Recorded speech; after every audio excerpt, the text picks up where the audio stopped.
Bismillahirrahmanirrahim.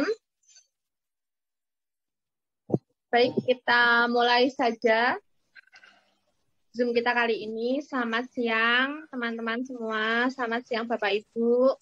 Assalamualaikum warahmatullahi wabarakatuh.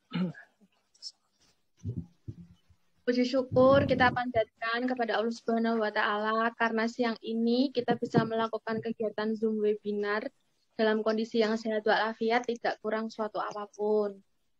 Sebelum kita lanjutkan dalam rangkaian acara, mari kita buka Zoom ini dengan berdoa menurut agama dan kepercayaan masing-masing.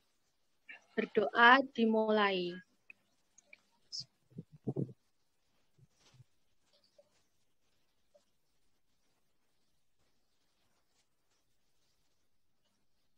Berdoa selesai. Sebelumnya perkenalkan, saya selaku moderator, saya dikenal dengan nama Christina Damayanti. Saya sendiri sebagai owner dari produk Murup Urip. Domisili saya di Semarang. Salam kenal semua untuk Bapak Ibu dari berbagai penjuru kota di Indonesia. Baiklah teman-teman, berikut akan saya bacakan susunan acara Zoom kita hari ini pada hari Sabtu 24 April 2021 dengan tema Cara Mudah Memulai Usaha. Sebelumnya saya ingatkan kembali, untuk teman-teman nanti jangan lupa untuk mengisi absen, nggih. Nanti absennya linknya akan dikirim melalui chat Zoom dan sudah dikirim melalui chat WA grup peserta webinar. Dan jangan lupa untuk memfollow dan like akun media sosial dari Belabeli UMKM. Adapun rundown acara, yang pertama pembukaan webinar dan doa oleh moderator. Yang kedua, opening speech oleh Bapak Yusuf Anggoro Bakti selaku pengurus Belabeli UMKM. Kemudian acara inti, pemaparan materi dari narasumber Bapak Raden Aprilia Dorustiawan. Kemudian dilanjutkan oleh sesi tanya jawab. Sebelum penutupan nanti akan ada sesi foto bersama dan yang terakhir adalah doa dan penutup oleh moderator. Bapak Ibu sekalian, jika nanti ada hal yang ingin ditanyakan, ingin mengajukan pertanyaan setelah narasumber memberikan materi, nanti bisa dimulai menyiapkan pertanyaannya melalui chat nggih, dengan format nama, usaha, domisili, dan pertanyaan. Bisa disiapkan dari sekarang. Baik, kita mulai untuk rangkaian acara yang pertama, yaitu opening speech oleh Bapak Yusuf Anggoro Bakti. Namun kami mohon maaf karena yang bersangkutan sedang berhalangan, sehingga opening speech akan diwakilkan oleh Ibu Ida Hendriani, yang juga merupakan pengurus dari komunitas Belabeli UMKM. Untuk waktu dan layar, Ibu Ida Hendriani, saya persilakan. Ya, terima kasih Mbak Kitin. Assalamualaikum warahmatullahi wabarakatuh. Selamat siang Bapak dan Ibu sekalian. Perkenalkan Ibu, saya Ida Hendriani atau biasa dipanggil Didayang. Saya selaku pengurus BBU Semarang dan kali ini diminta PLT ya, Ketua Panitia Webinar Sharing Bisnis BBU Indonesia. Ya, kami ucapkan puji dan syukur atas kehadirat Allah Subhanahu wa Ta'ala, atas berkah dan rahmat ya, nikmat dan anugerahnya sehingga kita semua bisa hadir dalam acara webinar bisnis BBU Indonesia. Ya, insya Allah yang kami hormati founder dan ketua BBU Indonesia Bapak Raden Aprilia Dorustiawan, dan yang kami hormati teman-teman pengurus dan anggota seluruh BBI Indonesia, serta Bapak Ibu peserta webinar BBU Indonesia. Dalam webinar sharing bisnis bersama BBU Indonesia kali ini, kami adakan 3 kali ya Bapak Ibu, dalam 3 bulan berturut, insya Allah, dengan tema seri pertama kali ini adalah cara mudah memulai bisnis. Nah, ini bagaimana memulai usaha bagi para pelaku bisnis pemula dan UMKM?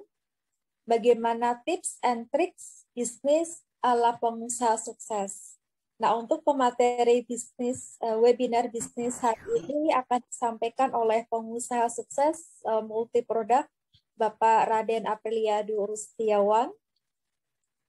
Besar harapan kami, Bapak Ibu selaku panitia dan pengurus BBU Indonesia, Bapak Ibu peserta webinar ikut aktif berpartisipasi dalam acara webinar BBU kali ini, sehingga Bapak Ibu dapat mengambil ilmu bisnis dari pengusaha sukses serta menerapkan dan mengaplikasikan dalam usaha Bapak Ibu sekalian. Saya kira demikian sambutan dari saya. Terima kasih Mbak Kitin dan teman-teman panitia. Ya wabillahi taufik wal hidayah. Wassalamualaikum warahmatullahi wabarakatuh. Waalaikumsalam warahmatullahi wabarakatuh. Terima kasih banyak Ibu Dida Hendriani untuk opening speech-nya. Baiklah teman-teman, kita masuk ke acara inti yang selanjutnya, yaitu pemaparan materi yang akan disampaikan oleh narasumber kami, yaitu Raden Apriliado Rustiawan. Beliau ini merupakan pengusaha muda yang berasal dari Yogyakarta. Beliau sendiri merupakan pengusaha multi produk. Kenapa multi produk? Karena usahanya sangat banyak, Bapak Ibu. Jadi dari mulai produk kuliner, dari mulai produk IT, dan masih banyak lagi. Mungkin yang domisilinya di Jogja, tidak asing lagi dengan tempat makan yang bernama Mas Kobis. Lah ini, beliau ini ownernya. Oke, Bapak Apriliado Rustiawan, waktu dan layar saya persilahkan.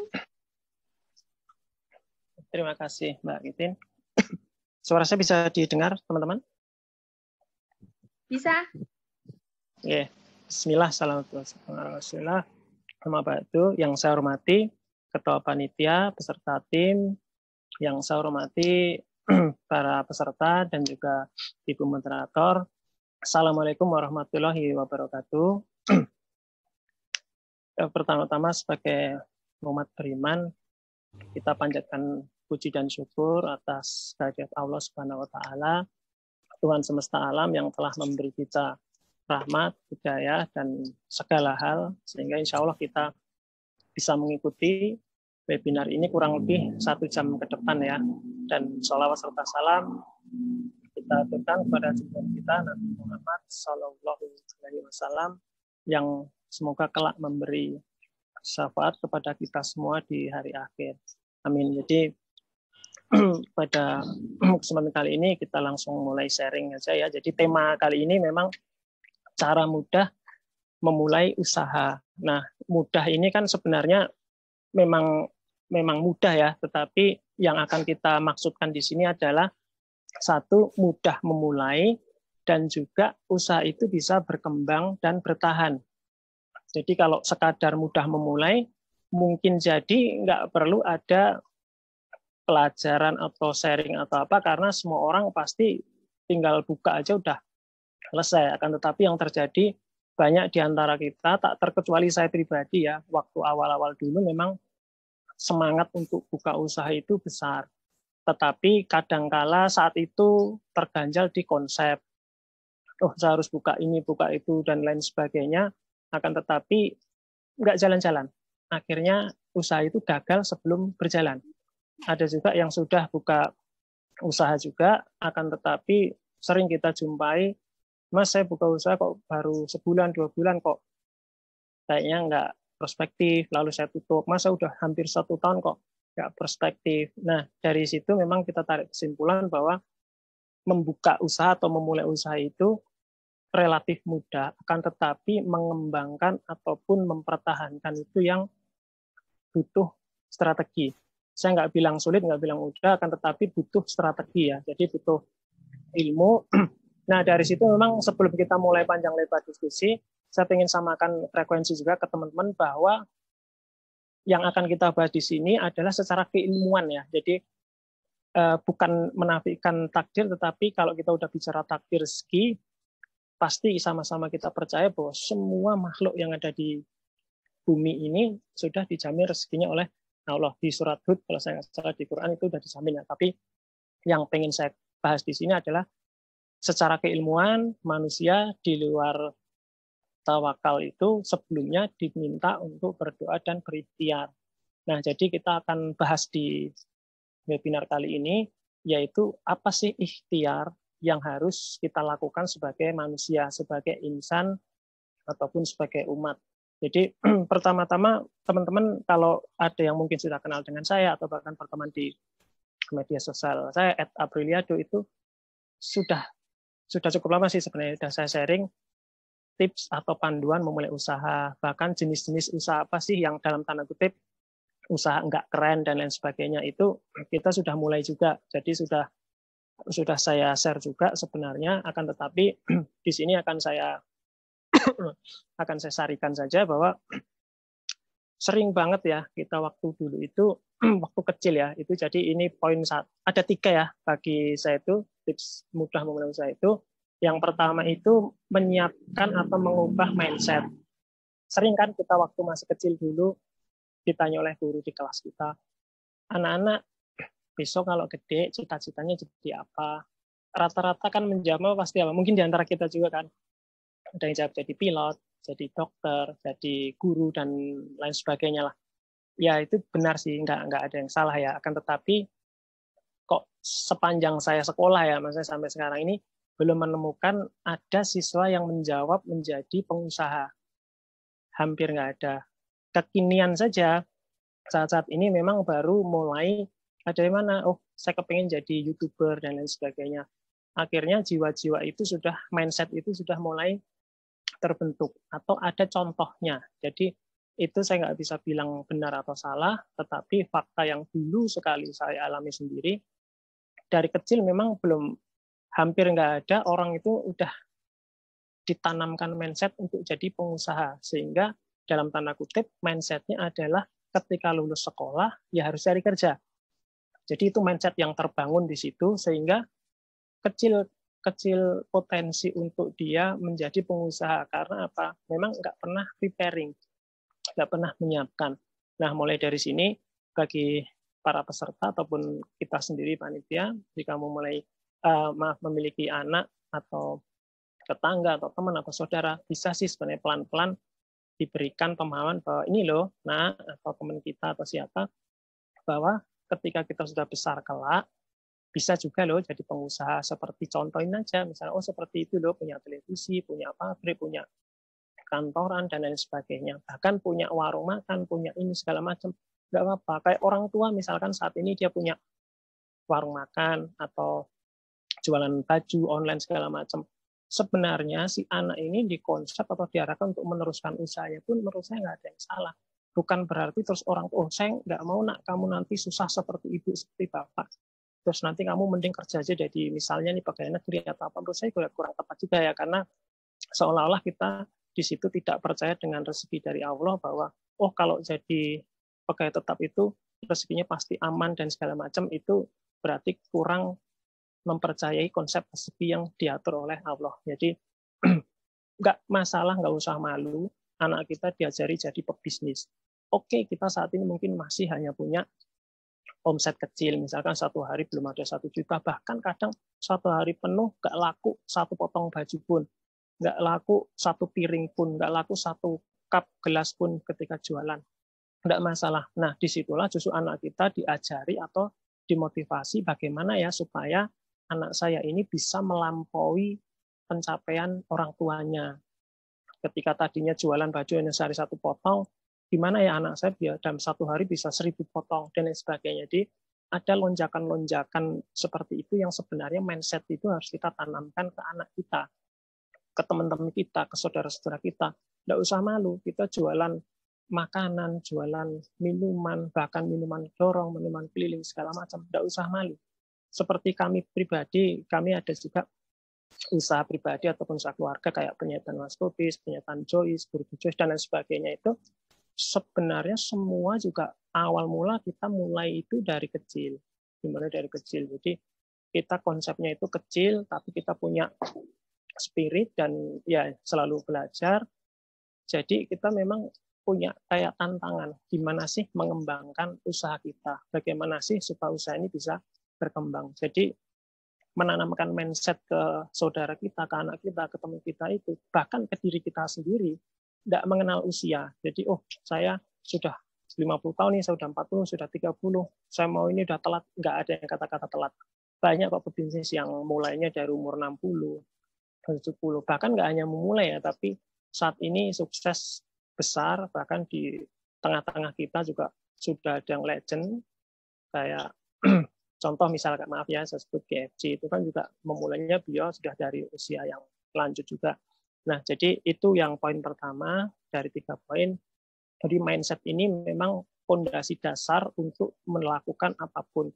Banyak juga kawan saya yang tadinya karyawan, dia yang melihat kayaknya, oh enaknya nih jadi pengusaha, tapi hati atau mindsetnya belum penuh total ke situ, sehingga ketika dia nyemplung menjadi usahawan, kena 1-2 kali kegagalan, mentalnya nggak siap, mindsetnya kan belum ke situ, jadi dia rontok, akhirnya dia mencari lagi pekerjaan, melamar pekerjaan. Salah, ya nggak juga, itu hak semua ya, mau semua jadi karyawan, mau semua jadi pengusaha atau apa, pilihannya itu hak masing-masing dan pilihan, karena hidup ini pasti juga saling melengkapi. Nggak mungkin semua buka usaha, nggak mungkin juga semua kerja atau karyawan. Pasti ada yang masanya.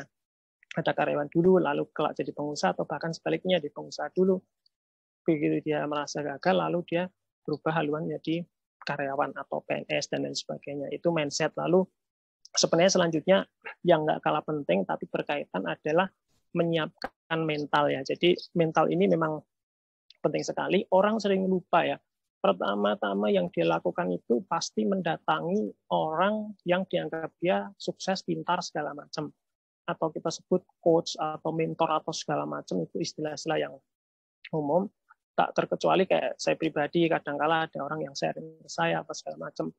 Saya pengennya itu ketika yang teman-teman mau memulai apa itu, datang pertama itu bukan ke manusia dulu. Ya, jadi konsep yang mau saya bangun itu spiritual. Jadi kita punya Tuhan Maha Segalanya. Pertama sekali itu kita datang itu ya ke pencipta kita. Kita minta kepada Allah, ya Allah, hamba pengen begini, pengen begitu. Tolong bantu hamba, tolong ridhoi hamba, ampuni segala kesalahan hamba, segala macam. Curhatnya, keluh kesah semua itu ke Allah dulu. Nah, setelah itu baru kita melangkah sebagai ranah ikhtiar yang bisa kita wujudkan. Kita baru melangkah di situ. Oh, saya kepengen usaha kuliner ini. Kayaknya ada itu mentor atau orang yang sudah bisa buka kuliner sukses. Kita datangin beliau, minta ilmunya, sharing-sharing. Itu yang menurut saya lebih tepat gitu. Jadi bukan pertama kita datangi manusia dulu, kita minta tolong, lalu begitu sekian kali mentok, baru kita istighfar, baru kita minta petunjuk. Ya baik juga sih, artinya kembali juga ke Allah. Tapi kenapa sih tidak mengutamakan dulu Tuhan semesta alam yang menciptakan kita, yang maha kaya, maha segalanya.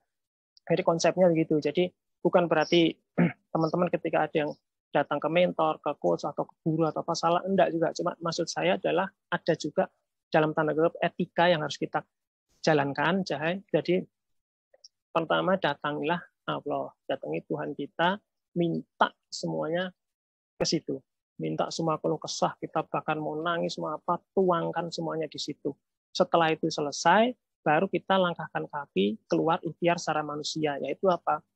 Belajar, yaitu mendatangi acara-acara komunitas atau sebagainya. Jadi di situ ada perpaduan antara internal kita, yaitu spiritual, dan juga eksternal, yaitu hubungan muamalah kita dengan teman, dengan kawan lama, atau dari mentor, dan lain sebagainya. Ikut komunitas itu sangat penting ya, jadi supaya informasi yang kita terima, yang kita serap itu dari berbagai sudut pandang ya. Jadi seringkali orang itu untuk sudut pandang itu banyak sekali yang dia berkaca dari dirinya sendiri.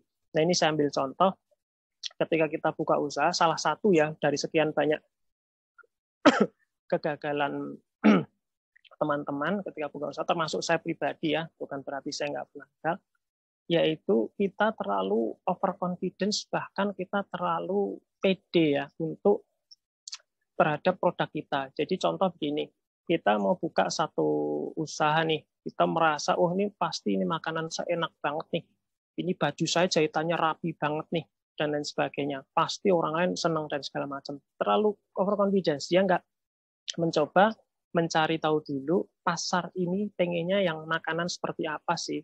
Pasar ini pengennya model baju yang seperti apa sih, harga berapa sih, dan segala macam. Dia cuma terlalu pede dengan dirinya sendiri, merasa ini pasti bagus di produk saya. Saya kasih makanan ke siapa-siapa, teman saya juga bilangnya enak segala macam. Yes, enggak apa-apa, tetapi market kita siapa, itu dulu yang kita tes.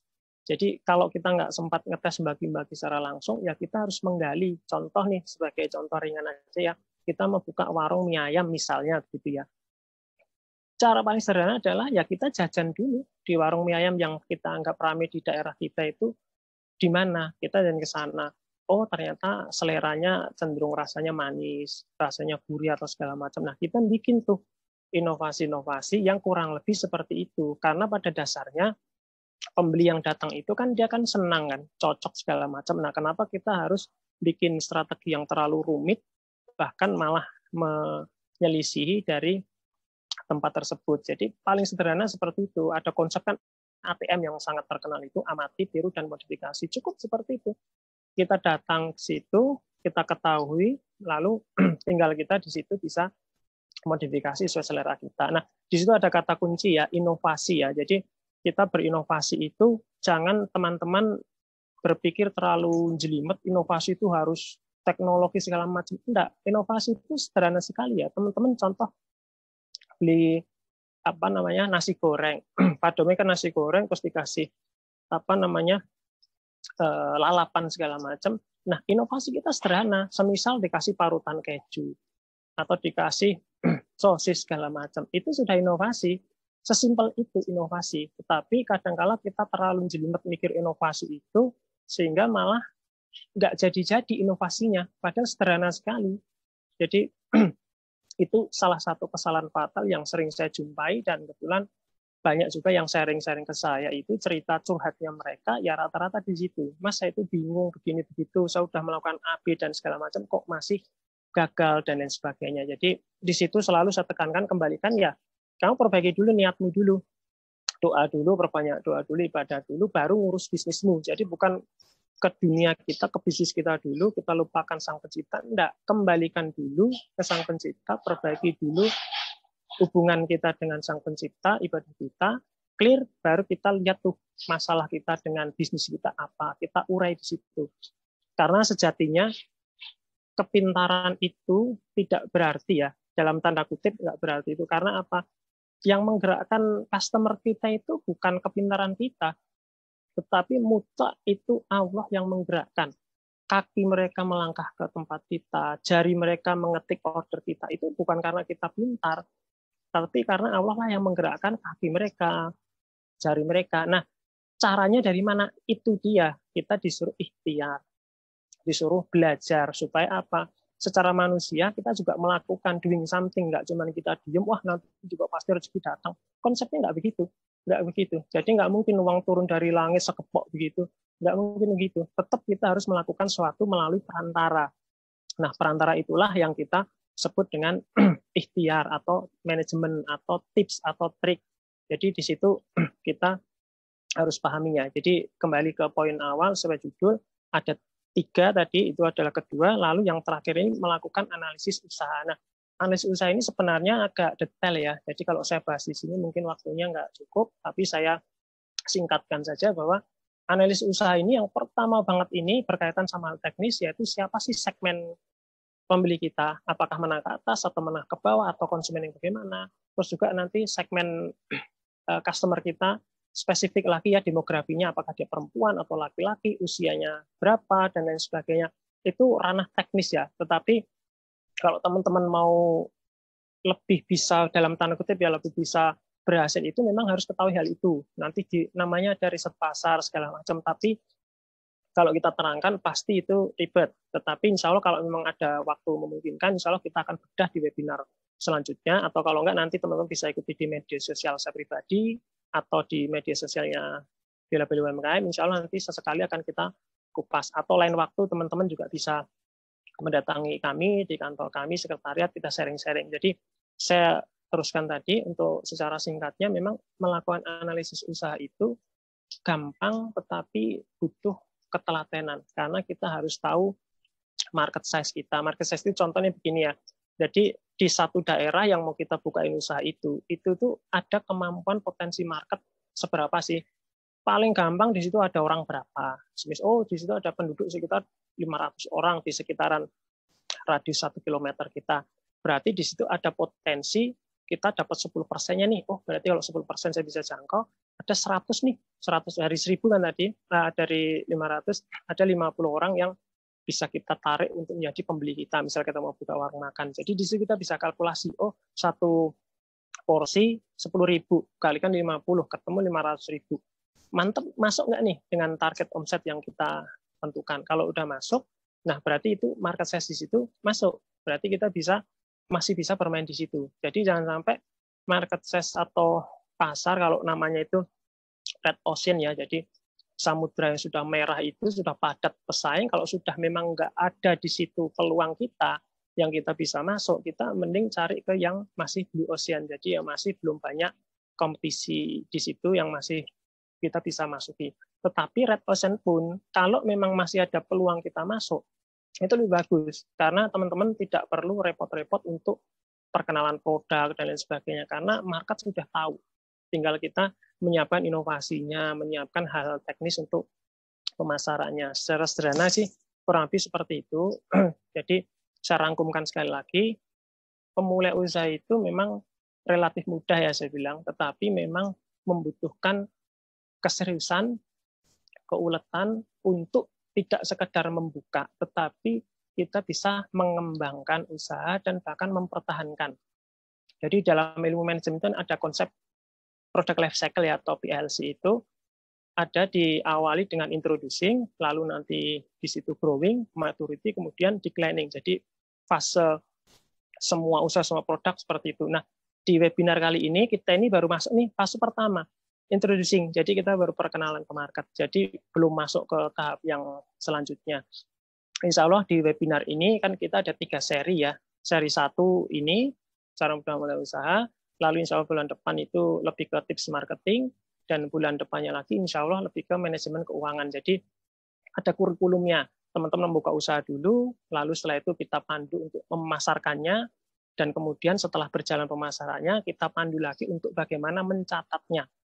Jadi harapan kami setelah webinar 3 seri nanti, teman-teman yang buka usaha itu, usahanya nggak cuma sekedar dibuka ya, tetapi bisa berjalan, bisa bertahan dan bahkan berkembang. Jadi harapan kami dengan webinar ini arahnya ke sana. Jadi bukan sekadar teman-teman ikut lalu ngisi kegiatan dapat sertifikat, enggak seperti itu. Kalau cuma seperti itu dalam tanda kutip ya sia-sia waktu kita ya, terbuang hanya untuk hal yang mungkin tidak terlalu bermanfaat untuk akhirat kita. Jadi sayang. Jadi teman-teman sebaiknya fokus aja untuk mengikuti setiap kegiatan kami yang insya Allah selalu kita gratiskan.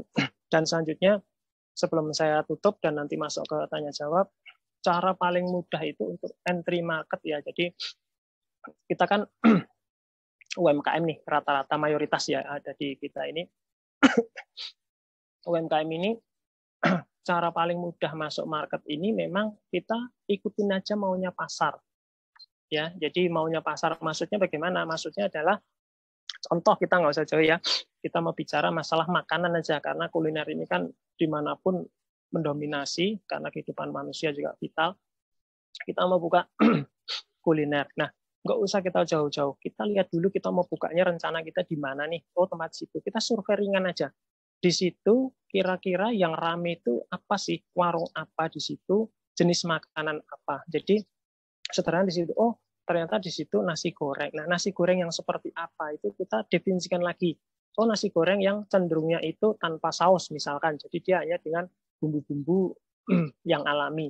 Nah, berarti kita masuk ke situ saja. Karena di situ sudah terbukti di lingkungan tersebut sudah rame, sehingga kita tinggal ikuti. Itu yang disebut kita mengetahui need market atau kebutuhan pasar. Karena apa? UMKM itu memang rata-rata kan secara modal terbatas, secara kemampuan juga terbatas, bahkan dikerjakan sendiri untuk semua hulu hilir dan sendiri. Beda kalau teman-teman ini ranahnya unicorn, bahkan dekakorn. Jadi kalau udah konsepnya seperti itu, kita nggak perlu ngikuti market seperti apa, kita bisa ngubah. market itu bisa kita create sendiri, kita ciptakan sendiri, itu gampang, tetapi modalnya pasti besar. Sebagai contoh, sekarang siapa yang nggak kenal dengan salah satu aplikasi yang terkenal untuk pesan makanan? Dulunya siapa mau beli makanan 10.000, melalui situ udah dinaikin jadi 15.000. Belum lagi kena ongkos kirim jadi 20.000.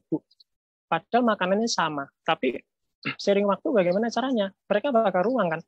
Kalau kita datang bayarnya 10.000, masih capek, masih ngantri, masih panas segala macam. Tapi caranya gimana? Mereka menghancurkan sistem itu semua. Diskon nih semua, kasih subsidi. Beli lewat aplikasi tersebut cuma 5.000, sampean order, tinggal terima depan pintu. Siapa nggak mau coba?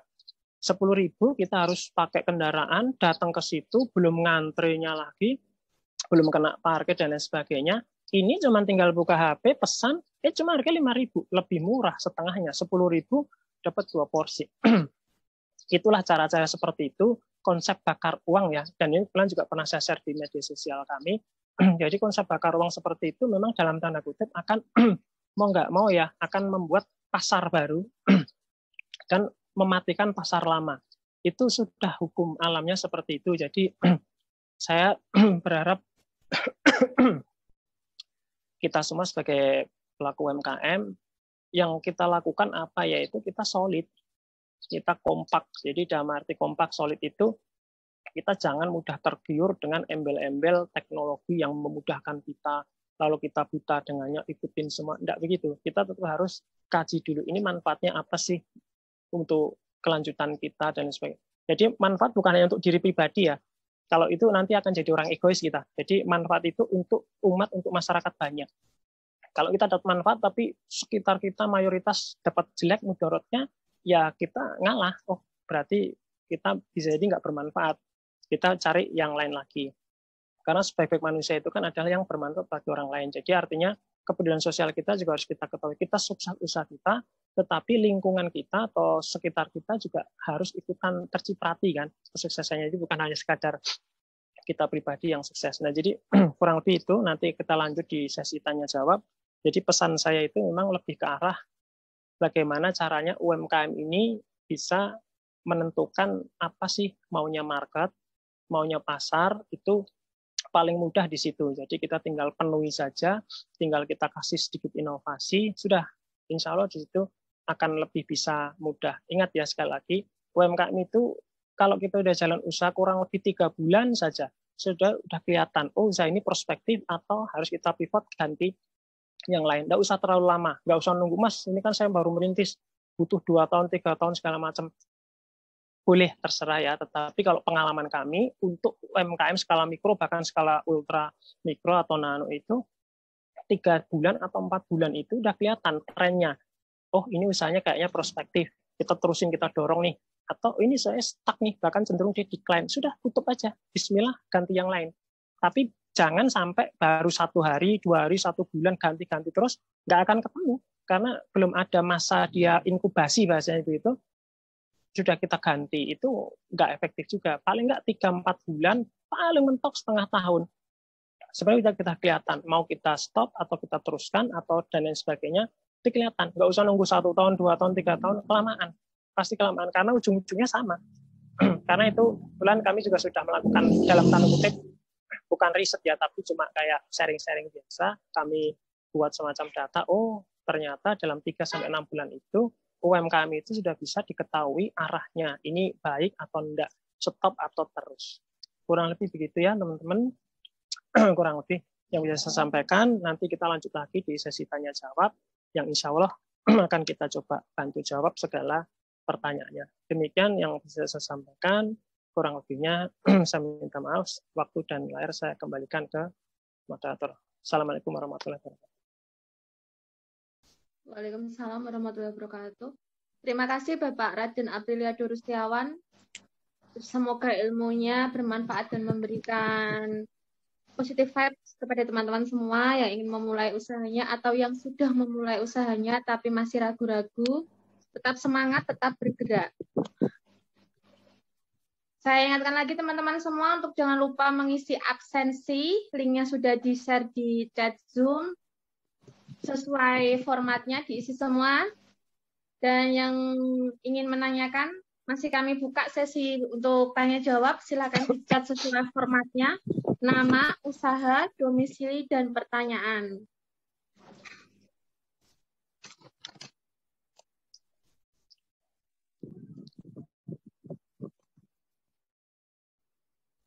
Berkembang dan semakin membawa berkah buat kita semua tentunya ya. Jangan patah semangat, terus berjuang untuk UMKM Indonesia supaya makin berkembang.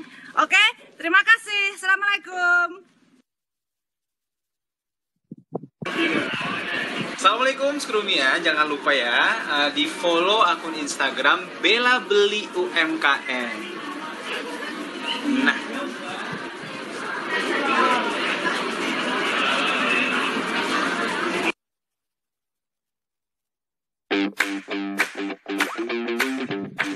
Terima kasih Mas Bude. Ayo yang belum follow akun media sosialnya Bella Beli UMKM, silakan di follow, di like. Mas Bude itu sudah follow kita loh. Masa kalian belum? Nggak pakai lama, ayo silakan di follow, di like. Kemudian kita akan masuk ke acara sesi tanya jawab teman-teman. Halo guys, saya Soimah Untuk mau pertanyaan.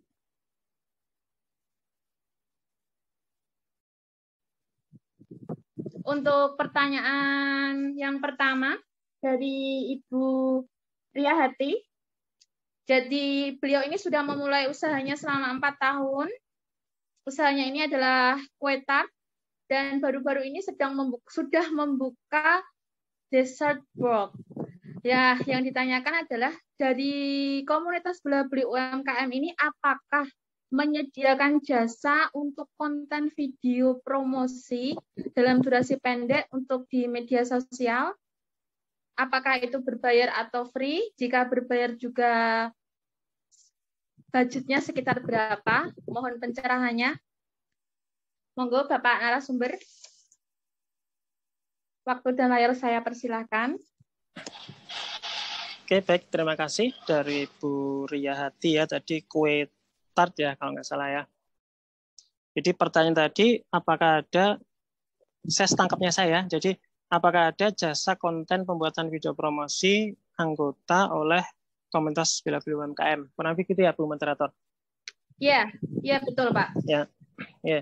Jadi kalau di kami di komunitas Bella Beli UMKM ini memang sebenarnya tidak hanya video ya, kita juga ada materi desain juga, flyer dan promosi-promosi yang lainnya yang insya Allah sebenarnya kita adakan untuk anggota. Jadi untuk anggota itu kita tidak kenakan biaya apapun, bahkan untuk teman-teman bergabung kepada kami pun juga insya Allah nggak ada biayanya. Jadi sebenarnya semuanya serba gratis. Nah, memang kalau teman-teman bertanya, terus bedanya apa nanti kalau dia bikin konten yang bagus, konten video tadi ya sebenarnya, yang bagus atau yang biasa, yang jelek segala macam, itu sebenarnya kita semua akan kita ikhtiar untuk bikin yang terbaik. Jadi teman-teman jangan berpikir ataupun misperception bahwa semua yang gratis itu pasti ala kadarnya, belum tentu ya. Jadi kami memang sudah ikhtiar bahwa di pengurus Bella Beli UMKM ini segala macam pengusaha insya Allah sudah masuk di situ, dan kami juga bertekad untuk memberikan sedekah ilmu. Jadi insya Allah kami tidak mencari uang atau apapun dari komunitas ya. Jadi kami mencari uang dari bisnis kami sendiri, dan di komunitas itu kami untuk membantu. Kami untuk membantu siapapun yang memang mau dibantu. Jadi kalau memang dianya nggak mau dibantu, percuma kami tawarkan bantuan apapun, cuma akan disepelekan dan lain sebagainya. Jadi begitu ya singkatnya, insya Allah untuk video-video kita gratisan.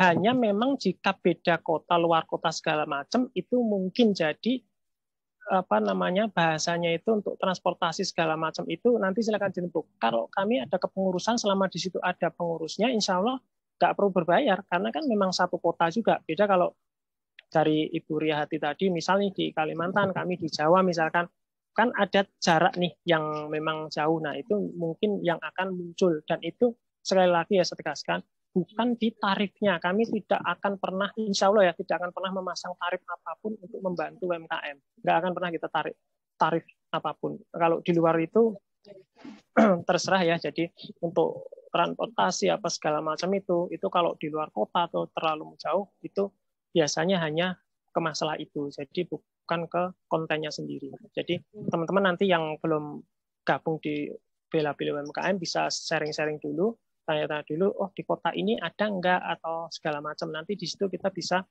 saling komunikasi. Kalau memang ada pengurus kami di situ, ya insya Allah akan kita bantu. Gambarin begitu ya. Jadi beberapa contoh video, contoh promosi sudah kita lakukan, sudah kita publish di media sosial. Demikian Bu Moderator.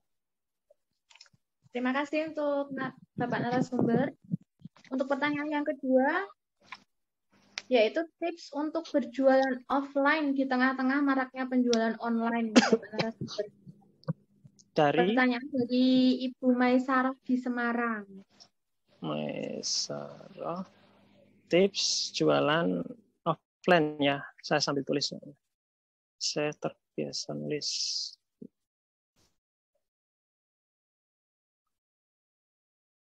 Baik, saya coba bantu jawab dari Ibu Maisarah di Semarang. Tips untuk berjualan offline ya. Offline kan ya, saya tegaskan sekali lagi. Offline di tengah masa-masa pandemi atau masa era online. Ya. Ya, jadi sekali lagi, sepanjang pengetahuan saya, penjualan kita secara nasional ya kita bicaranya itu, penjualan offline itu masih di angka 90% lebih secara total dari GDP Indonesia itu, total transaksi perdagangan di Indonesia itu dibandingkan transaksi melalui online yang masih belum ada 10%-nya. Sehingga memang sebenarnya secara seliweran di kiri kanan kita itu memang online itu kayaknya sudah dimanapun ada. Tetapi fakta yang kita harus ketahui itu adalah offline itu tetap masih mendominasi mutlak. 90% lebih itu transaksi yang terjadi di Indonesia ini yang dibukukan oleh pemerintah setiap tahunnya untuk dilaporkan di publik itu semua masih di offline. Saya kurang tahu ya update tahun 2020 ke 2021 ini seberapa persentasenya, tapi dari asosiasi yang kami pernah baca itu di tahun 19 itu masih segitu. Jadi untuk offline, teman-teman saya infokan aja, saya sampaikan bahwa kita jangan patah semangat ya. Offline itu tidak melulu terus kita kaku, nggak ngikutin lagi, nggak juga ya. Artinya ketika kita sudah bisa melakukan sedikit promosi di media sosial, itu kan sudah juga bisa mengikuti sedikit lah ya ritme-ritmenya online. Jadi bukan berarti kita terus nunggu dulu, itu telat. Jadi kita harus pelan-pelan belajar. Tapi maksud kami jangan kita terus, wah ini saya harus buru-buru nih pindah semua ke online apa segala macam. Belum ke situ. Cukup ada satu langkah dulu. Misalkan, oh kita jualan offline, fisik ada di situ, tetapi kita promosikan melalui media sosial kita. Itu kan sudah kita mengarah ke sana. Ke depan transaksi pembayaran dan lain sebagainya itu kalau mau full ya.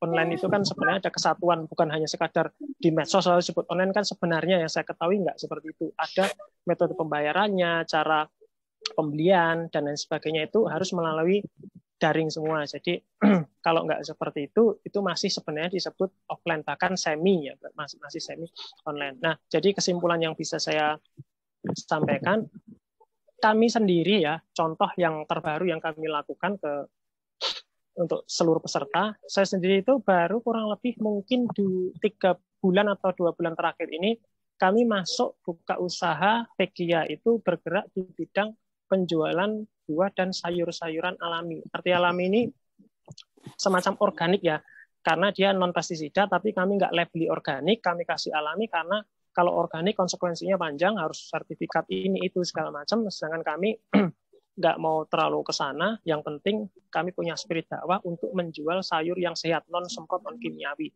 Nah, maksud saya yang mau saya tekankan adalah di situ saya jualnya tetap offline.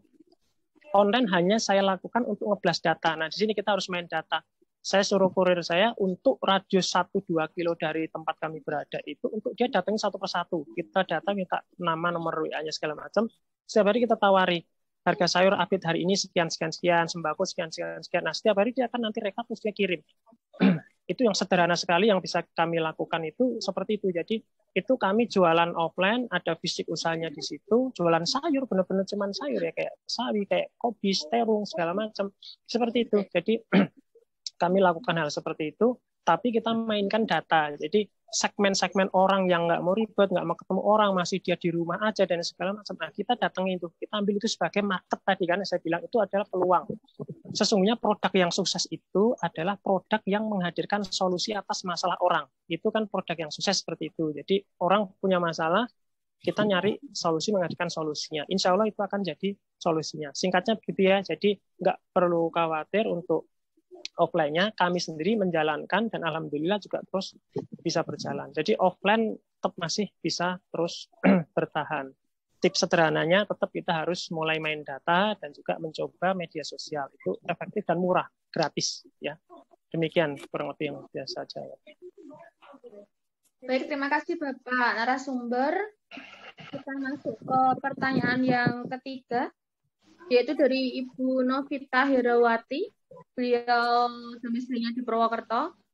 Jadi untuk pertanyaannya yaitu, cara memulai usaha untuk jenis usaha sembako dan frozen. Dan yang ditanyakan, apakah usaha ini bisa dilakukan melalui online? Ya. Silakan Bapak Moderator. Oke, baik, terima kasih. Maaf sambil saya adjust. Jadi secara singkat, secara mudah, memang jawaban yang kurang lebih sama saya sampaikan ke itu tadi Bu Maisaro tadi di awal tadi. Memang untuk sembako ataupun sayur mayur dan kebutuhan masyarakat harian itu saat ini pun alhamdulillah tadi saya contohkan itu adalah kami sudah mulai juga. Jadi ketika nanti dari para peserta khususnya dari penanya bertanya untuk bisnis sembako, bisnis sayur mayur segala macam, justru sembako itu menurut kami itu yang malah bagus karena namanya sembako kan ya 9 bahan pokok. Memang sekarang ada satu diantaranya itu minyak tanah ya. Sembako itu kan sebenarnya ada satu kan minyak tanah. Jadi mungkin teman-teman nggak cermat situ. Itu agak sulit memang. Tetapi secara istilah oke lah sembako dari Permendak yang saya dari Kemendak yang saya ketahui memang definisinya seperti itu, salah satu minyak tanah. Nggak perlu jualan minyak tanah. Yang lain nggak apa-apa. Tapi fokus ke contoh nih beras, tepung, telur, gula segala macam. Dan bumbu juga dengan sayur. Kita juga bisa jualan sayur mayur segala macam. Jadi di situ kita bisa kembangkan di situ. Nah, kalau kami memang ada sih tawaran dari beberapa teman itu untuk membuat aplikasi ya. Jadi aplikasi kayak yang sudah teman-teman bisa ketahui sendiri di Android, di apa segala macam, banyak kan aplikasi yang pesan sayur gratis apa segala macam. Di kami yang saya terapkan nggak usah terlalu jauh banget. Yang kami terapkan itu memang kami lakukan secara manual. Artinya secara manual itu seperti tadi. Kalau teman-teman nggak ada kurir, kita sendiri nggak apa-apa, jalanin sendiri, bismillah, itu ya kita keliling di daerah yang kita, misal kita buka di rumah kita, misalnya begitu aja.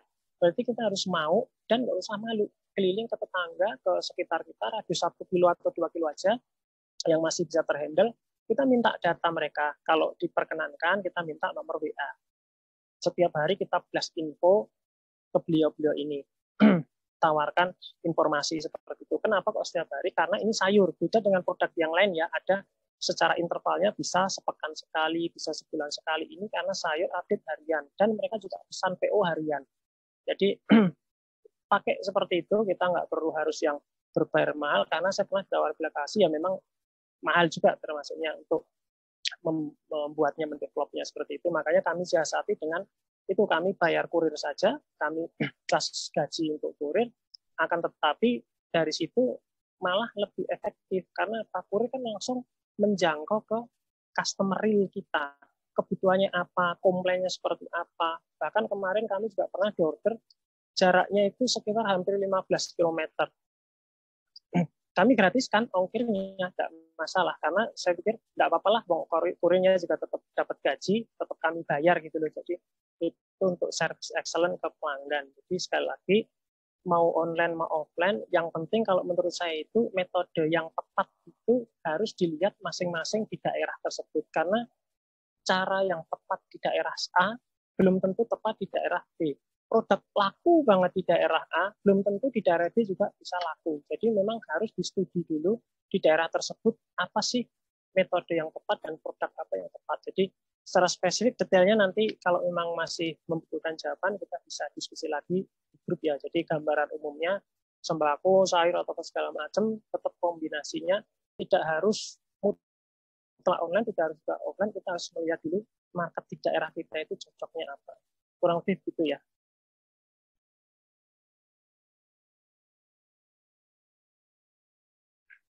Nah, silakan Bu moderator, saya kembalikan waktunya.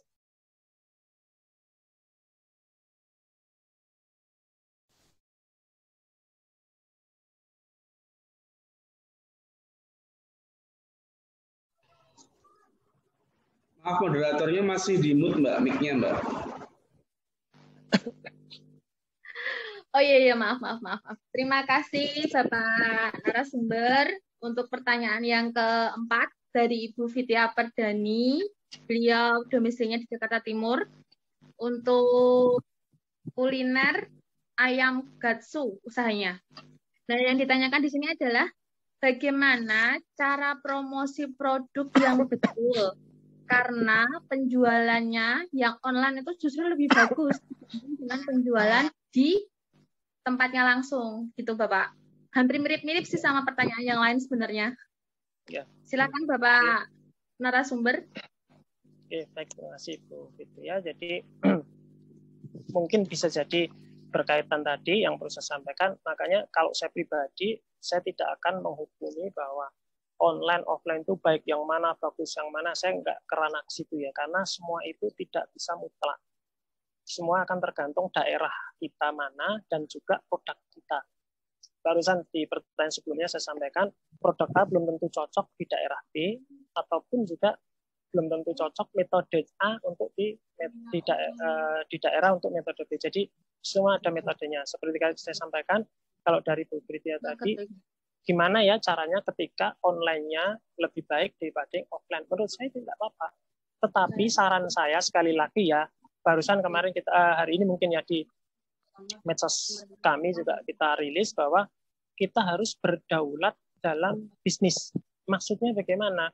Maksudnya itu sebagus-bagusnya kita jualan di lapaknya orang akan tetap lebih bagus kalau kita punya kekuatan di lapak kita sendiri. Maksudnya bagaimana? Teman-teman oke kalau sekarang punya jualan online tapi di MP atau di lapak orang. Ya apa? Tapi perlahan sesegera mungkin teman-teman punya sendiri lapak online sendiri. Misal punya web sendiri atau apa sendiri. Jadi artinya jangan mutlak tergantung banget kepada yang dalam tanda kutip ya, yang gratis-gratis itu. Jadi kita harus punya lapak versi kita sendiri, meskipun online oke nggak apa, tapi pelan-pelan konsumen yang sudah sering beli ke kita infoin, ini loh kan punya web sendiri ini, kita infoin web. Jadi pelan-pelan kita migrasikan mereka ke arah kita sendiri. Bahkan bisa juga kita migrasikan, ini loh kan punya tokonya di sini. Kalau beli di toko offline kami, dapat diskon 5%, diskon 10%. Atau nggak diskon, tapi kalau beli di sini akan dapat tambahan misalkan free minumnya. Jadi dari beli ayam gatsu segala macam dapat free minum atau apa segala macam. Jadi saran saya memang online itu memang dalam tanda kutip ya, ini bisa didebatkan silakan, tapi versi saya pribadi ini online itu melenakan, membuat kita terlena sehingga seolah kita jualan itu gampang banget. Yes, gampang, tetapi kalau kami selalu melihat implikasi di belakang seperti apa. Kalau kita nggak punya daulat atas bisnis kita, kelak bisnis kita yang kencang banget rame itu pasti akan diduplikasi oleh si pemilik lapak itu. Lama-lama nanti akan dijual sendiri, lalu kita nggak berdaya, kita nggak bisa jualan sendiri karena apa? Produk kita kalau beli harus ongkirnya sekian, sedangkan kalau langsung dari mereka sendiri ongkirnya gratis, bahkan ada diskon segala macam. Akhirnya konsumen kan yang pragmatis, dia hanya mencari yang mana sih yang murah, yang memudahkan. Akhirnya apa? Kita lama-lama nggak laku, pelan-pelan nggak. Nah, hipotesis saya ini pasti akan terbantahkan oleh orang yang menjalankan bisnis online yang saat ini masih kencang-kencangnya. Pasti akan dibantah. Tetapi saya tidak ada masalah, tetapi tetap insya Allah saya suarakan apa yang kami ketahui, bahwa memang online itu nggak masalah, jalankan. Bahkan kita juga harus membuat online sendiri dan mengembangkan offline kita. Karena kalau kita punya daulat atas bisnis, itu tetap akan lebih enak. Kayak kami sendiri ya, kami itu alhamdulillah semua usaha, hampir semua usaha kami itu juga ada kerjasama dengan ojol ya, ojek online yang GG itu kami bersama dengan mereka, tetapi tetap bagaimana caranya offline kami itu kami harus bisa lebih gede. Akhirnya ketemu proporsi kami itu 20-30% itu online dari mereka, 70-an% bahkan 80% itu tetap dari offline. Jadi kami tetap kepingin menghidupkan yang offline-nya itu. Akhirnya terjadi itu keseimbangan balancing-nya, cukuplah dia 1/4 atau 1/3 saja, selebihnya harus kita berdaulat sendiri. Bukan berarti kita menolak online. Enggak, itu bukan ke arah situ ya. Online tetap kita harus jalankan, tapi maksud saya daulat di atas kita sendiri. Kita punya web sendiri atau punya media sosial sendiri dan lain sebagainya. Jadi benar-benar kita belajar untuk mengembangkan usaha kita itu bukan dari keringat orang, tapi atas keringat kita sendiri. Itu insya Allah akan lebih bertahan. Ya. Gambarnya begitu. Mungkin kalau kurang tepat, kami mohon maaf. Demikian waktu saya kembalikan ke moderator. Baik, terima kasih Bapak narasumber untuk pertanyaan terakhir ya, karena keterbatasan waktunya. Jadi ini dari Ibu Rika di Yogyakarta. Ini yang ditanyakan adalah bagaimana cara memberdayakan masyarakat di sekitar, serta apakah ada pelatihan online untuk hal tersebut, Bapak narasumber? Oke, baik, terima kasih. Untuk pertanyaan terakhir, kita coba jawab ya. Dan yang belum sempat terjawab di sini, yang pertanyaan yang belum diupdate, nanti bisa dipantau di grup ya, nanti dijelaskan Ibu Moderator. Baik, saya coba jawab. Jadi untuk cara membudayakan itu kan sebenarnya kalau kita ketahui kan itu ranah masuk ke bukan entrepreneur lagi ya. Jadi entrepreneur itu kan pribadi, tapi lebih dia masuk sociopreneur. Jadi wirausaha sosial itu dia masuk ke situ. Jadi kita memberdayakan orang, kalau zaman dulu bahasanya padat karya ya. Jadi memang kita memberdayakan orang yang lebih banyak itu untuk melakukan usaha-usaha yang melibatkan banyak orang, memberdayakan. Jadi alhamdulillah kebetulan ada contohnya juga, kebetulan kami pribadi juga sudah melakukan, ada juga kami bekerja sama dengan salah satu UMKM juga, dan juga kami juga dengan yayasan yang kami bergerak di pemberdayaan pemuda, dan di situ memang kita juga ajarkan adik-adik, terutama kan adik-adik panti ya yang kita dampingi. Adik-adik panti juga kita ajak untuk dia punya spirit, skill segala macam untuk bisa berdaya, berkarya. Jadi di situ adik-adik kita bisa karyakan dalam tanda kutip ya, secara positif, kita ajari soft skill-nya. Jadi di situ kita bisa terapkan bisnis yang bisa melibatkan banyak orang. Itu untuk contoh kecil. Akhirnya apa, adik-adik panti itu kita godok supaya dia nanti bisa setelah dia selesai dari sekolah, dia meskipun nggak punya orang tua dan lain sebagainya, tapi dia punya kemandirian dan dia punya ilmu, sehingga dia bisa, insya Allah bisa bertahan hidup. Itu poin satu. Lalu poin kedua, kami juga ada kerjasama juga dengan beberapa pihak. Jadi kita, masyarakat itu, kita kalau ada orderan itu juga sudah kami lakukan juga di KWT, kelompok wanita tani di daerah DIY juga. Jadi ketika ada orderan itu nanti akan dilimpahkan juga ke ibu-ibu sekelilingnya, seanggota KWT. Tentu nomor satu apa? Dia harus punya standarisasi dulu. Misalnya contoh kita dapat pesanan 100 pack nasi bungkus, nasi kotak gitu. Kan nggak mungkin kan dari 100 itu yang bikin rasanya beda-beda, nggak mungkin. Jadi tetap kita harus punya standarisasi dulu. Caranya gimana? Yang mau kita limpahi orderan apa segala macam itu kita kumpulin dulu memang. Kita kumpulin, kita kasih training, kita kasih pengetahuan, standarisasinya seperti ini. Misalkan kita bikin ayam bacem misalkan gitu, standarnya seperti ini. Jadi kalau sampean bikin di rumah masing-masing, silakan, tapi rasa dan resepnya harus sama. Jadi ketika kita nanti dapat orderan mau berapa ribu pack pun, kita bisa bagi tuh ke masyarakat sekitar kita, ke ibu-ibu di situ. Non sewu ya, daripada sibuk gibah, sibuk gosip, sibuk apa segala macam, itu akan lebih produktif. Ibu-ibu di waktu yang luangnya dia bisa menggarap sesuatu, mengerjakan sesuatu, dan mendapat hasil yang insya Allah halal juga. Jadi memang PR-nya kalau seperti itu dari penjenengan harus sabar, Bu. Harus sabar. Karena saya pribadi itu juga berkecimpung di dunia seperti itu juga belum lama, baru sekitar mungkin 5 tahun ini di dunia sociopreneur. Akan tetapi dari situ memang hal-hal yang kunci penting yang pengen saya sampaikan adalah kita harus punya kesabaran. Karena kita menggerakkan ratusan orang masyarakat itu memang tidak seperti menggerakkan diri kita sendiri atau 1-2 orang. Jadi sociopreneur ini memang tingkat kesulitannya itu lebih kompleks ya, karena menggerakkan masyarakat yang multikultural. Jadi di situ heterogenitasnya sangat tinggi, sehingga nomor satu kesabarannya harus diuji. Dan poin paling penting nomor satu adalah apa? Kita harus buktikan dengan hasil. Contoh begini, kami juga sama, ini sudah kita lakukan juga. Ada petani, dia akan ngajak petani yang lain. Tetapi caranya gimana? Si petani ini harus berhasil dulu. produknya terserap, ada MOU-nya. Jadi ketika dia bikin sayur tertentu, nanam tertentu, tanam itu pasti dibeli dengan harga yang baik karena udah ada kekuatan MOU-nya. Akhirnya dia akan ngajak nih petani-petani yang lain di kelompok tani. Bahkan gapok tannya juga nanti bisa dimasukin di situ. Sehingga menggerakkan orang itu kalau ada contohnya, contoh dalam keberhasilannya, itu insya Allah lebih mudah. Jadi cukup dengan kesabaran dan ada contoh yang sudah berhasil sudah dilakukan. Itu insya Allah akan lebih mudah.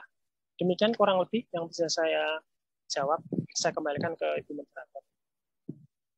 Baik, terima kasih untuk Bapak narasumber, Bapak Raden Aprilia Durustiawan untuk semua jawaban dari atas pertanyaan dari teman-teman. Karena keterbatasan waktu, jika nanti ada pertanyaan yang belum bisa kami jawab, jadi bisa dilanjutkan melalui WA grup peserta webinar BelaBeli UMKM. Nanti bisa langsung diketik di sana, biar langsung dijawab sama Bapak Moderator di grup tersebut. Nah, sebelum acara ini selesai, kita lakukan foto bersama ya, teman-teman. Ini nanti posenya seperti ini, membentuk huruf U. Seperti ini, teman-teman.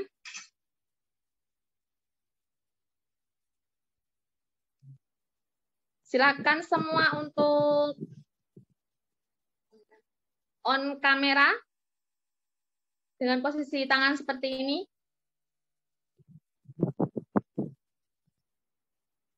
Bapak operator, tolong bantuannya.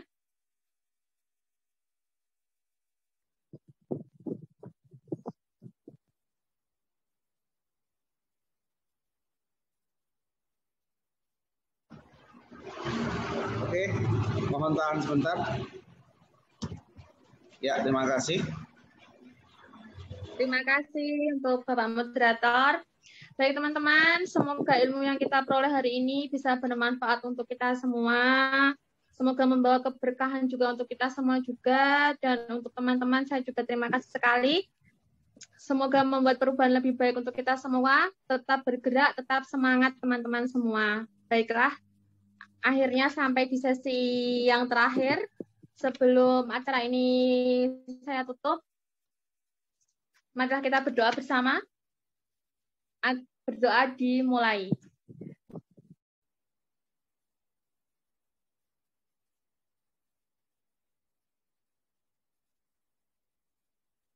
Berdoa selesai. Saya ucapkan terima kasih kepada semua pihak yang telah mendukung acara ini, dari semua peserta webinar, panitia, sponsor yang sudah mendukung terlaksananya acara ini, dan teman-teman semuanya, narasumber kami juga. Jangan lupa follow, like akun media sosial BelaBeli UMKM.